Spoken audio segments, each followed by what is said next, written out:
I'm going to share my mum's secrets on how to make the crispiest and best crumb chicken, so you're just going to have to trust us on this one. Crack 4 eggs into a shallow bowl and whisk together with water and crushed garlic cloves and leave to marinate. Cut the tenderloin off the chicken breast and then using a sharp knife, cut the chicken breast in half crosswise. Place that chicken breast in between 2 pieces of Glad wrap and then use the smooth side of a mallet to pound it out until it's an even size of thickness. For the breadcrumbs, we need some finely chopped parsley and rosemary and add it to a blender with that torn up stale bread. Blend until you have a chunky texture. Whisk together some flour and salt and begin crumbing your chicken by placing it into the flour, then placing it into the egg wash and then generously coating it in those chunky breadcrumbs. Add a generous amount of olive oil to a pan and fry that chicken until it's crispy and golden. Dip it into a dipping sauce of your choice and if you love the sound of that, you're going to love my 4-ingredient, 1-bowl wonder, no need, no effort bread. Hope this makes it to your Valentine's Day table. Let's go. In a really big bowl, 6 cups of flour, 2 teaspoons of salt, 1 teaspoon of active dry yeast on the opposite side of the bowl. Stir it together and add in 3.5 cups of warm water, not cold, not hot.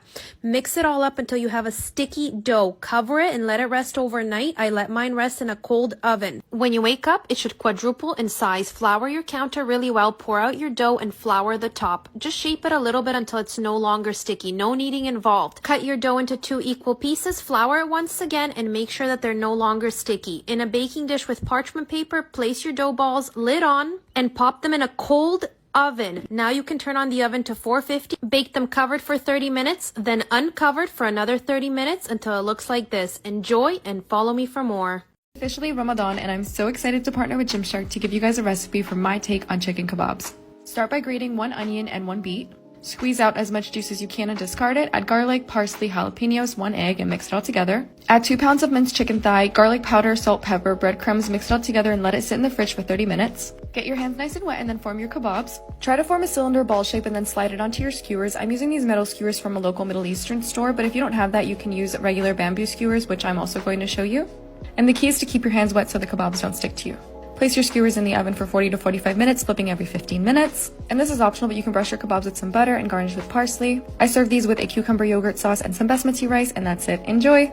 After trying this roast chicken recipe, I will not be making roast chicken any other way. Start with coriander seeds in a mortar and pestle, then add black jalapeno and grind that up as well. Transfer the jalapeno seed mixture to some melted butter along with some spices, some tomato paste, and mix it all together. Now pat the chicken dry and stuff the cavity with some lemon and garlic cloves. Squeeze some lemon juice over the chicken and then spread out the marinade paste. Drizzle some avocado oil, rush on the marinade, and then season with salt and pepper. Then I parboil some mini red potatoes, add that to my roasting pot with some broccoli, some garlic cloves, avocado oil, salt, and pepper. I put a roasting rack on top of the vegetables and then place the marinated chicken on top. Bake uncovered for about an hour in the oven until it's nice and golden brown. Serve it with the juicy broccoli, the fluffy potato, and the creamy spreadable garlic, maybe even a salad, and that is your perfect dinner. Enjoy! The most delicious zucchini ricotta roll-ups you'll ever have. Let's go. 4 zucchinis cut into 4 equal pieces and cut a little bit off the end so that they can lay flat. Olive oil, salt, bake for 15 minutes until nice and soft at 400. In a bowl, ricotta, 1 egg, parmigiano, pinch of salt, basil, and stir. Marinara on the bottom, add a little teaspoon of ricotta in your zucchini, roll them up, sauce on top, mozzarella on top, and bake for another 20 minutes at 400. Enjoy and follow for more. This is hands down my favorite way to make a simple soy sauce chow mein. It's super easy, comes together in minutes, and always tastes incredible. Pre-mix your sauce until your sugar has dissolved and set aside. Next, prep your green onions, and bean sprouts, separating the green onion whites and onions in a separate bowl. Then cook your fresh chow mein noodles for a minute, drain, rinse, and pat dry the excess moisture. Saute your scallion whites and onions for 1 minute, and then add your chow mein noodles. Continue frying, adding additional oil if the pan is too dry. Finally, add your scallion greens and bean sprouts. Mix together and then add your sauce. Fry until the sauce is absorbed and enjoy. Let's make one of my favorite comfort foods, chicken katsu curry. Oh yeah. Start by pounding out your chicken breasts to 1/2-inch cutlets and season with salt and pepper.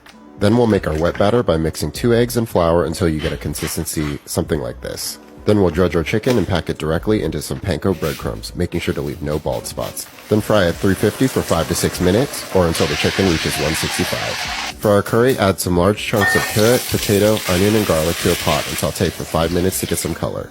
Then cover with water and simmer for 10 minutes until the vegetables are soft.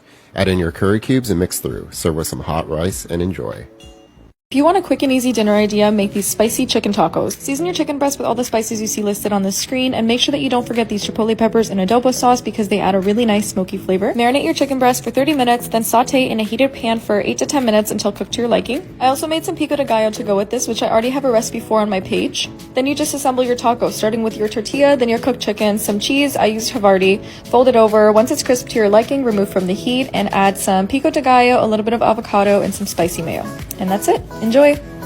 Confession, I've never had Taco Bell before, but I'm craving a Crunchwrap Supreme, so let's make it. Take ground beef, add it to a skillet, break it down, add in some taco seasoning, mix together, and drain. Take a large tortilla in a bowl, and we're going to cut around the edges to make a smaller tortilla set aside. Take a large tortilla and add some ground beef and some shredded lettuce on top. Be generous with the cheese. Now we're going to add a tostada, some sour cream, some chopped tomatoes, and some shredded lettuce on top, and then we're going to take our smaller tortilla from before and add it on top, and make sure to fold in the sides and do it super tight. Now take the Crunchwrap, add it to a skillet, let it sit for 2 to 3 minutes, flip it over, look how beautiful that looks. Now we're gonna cut it open, and there you have it. I don't think I'm gonna need Taco Bell anytime soon because I did a great job. I didn't have leftover salmon, so I cooked a piece just to make Emily's salmon and rice, and it's worth all the hype. I used some frozen brown rice from Trader Joe's, added to a plate along with an ice cube, and covered with parchment paper. I cannot believe that the ice cube doesn't melt in the microwave. Then I added the cooked salmon on top of the rice, and I topped it with some soy sauce, sriracha, mayo, and a little bit of sesame seeds. Okay, this is the fun part. Take your chopsticks and some seaweed paper and take a bite. It's like an easier, spicy salmon roll, and it's so good. Can we all just take a moment of silence for this? Oh, the crunch. Oh, and again. The improved 15-hour potato, but this time we're going to do it with beef dripping. So you get that poured over all those lovely slices of potato, plenty of salt in there, give it a good mix, and then in our layer tin, we're going to layer up bit by bit those pieces of potato. Then you're going to cover it up and put it in the oven for 3 hours. Then once it's lovely and cooked and soft, you're going to set it in the fridge for 10 to 12 hours. You got to weigh it down really heavy though to make sure it stays nice and compact, and then look at those layers when you cut it out. Remember to get your measuring tape out as well, you want them perfect.